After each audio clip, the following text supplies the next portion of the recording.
So he decided to drop out of music school and focus on mastering trading. And then he goes through this interesting.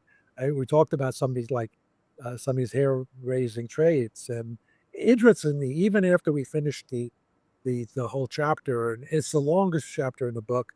It's maybe the longest chapter in the Market Wizard series, but even after we finished it, he um, he said, "Hey guys, I have to tell you, I have to be kind of upfront. I don't want people," and he's anonymous, so people wouldn't know anyway. It's not like his record is public. Actually, most of these all these traders are solo traders, so their track records aren't known by the public. But he said, "I want to be upfront." He said, "I just had my worst loss ever," and he goes through that, and it is a harrowing tale. So that if I had to pick one chapter, it's that because it's just filled with interesting stuff. And he wrote the letter to his parents. Is that right? To kind Yeah, and he of, wrote I thought that was the, explaining why, and we included excerpts of the letter. The whole letter was too long, but I thought in that letter, the way he talked about trading, yeah. the passion that's he describes in this goal of becoming a master of trading and how it fulfills him. I thought just verbalized beautifully the mentality and the attitude that super winners have. Yeah. Excellent. George, do you have a chapter or an answer that stands out to you?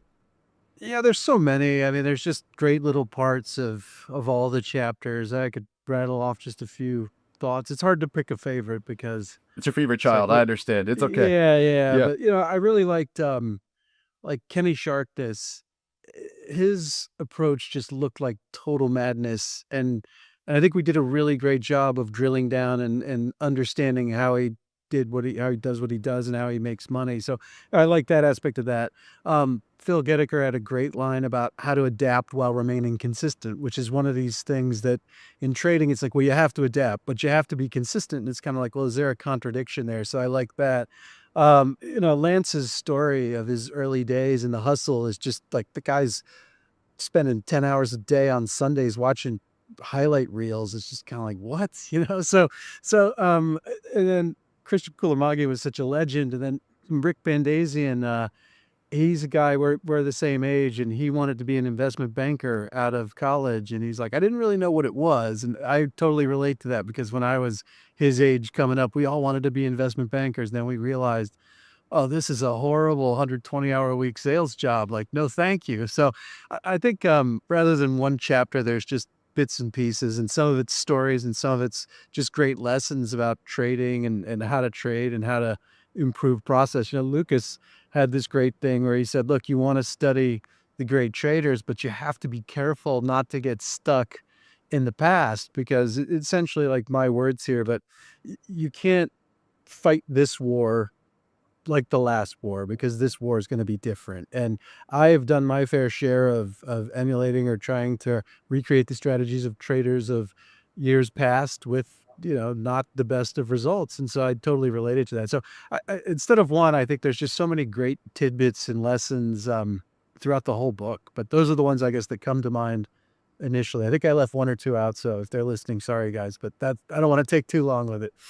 No, those are great. And I think going back to studying great traders, I think Lucas, he's got folders with clips and stuff for each of those traders. And I think you're right. You want to kind of try to distill the principles like you've done in your work, George, and then apply how that might change and adapt to current markets, not get lost too much in the history aspect of it.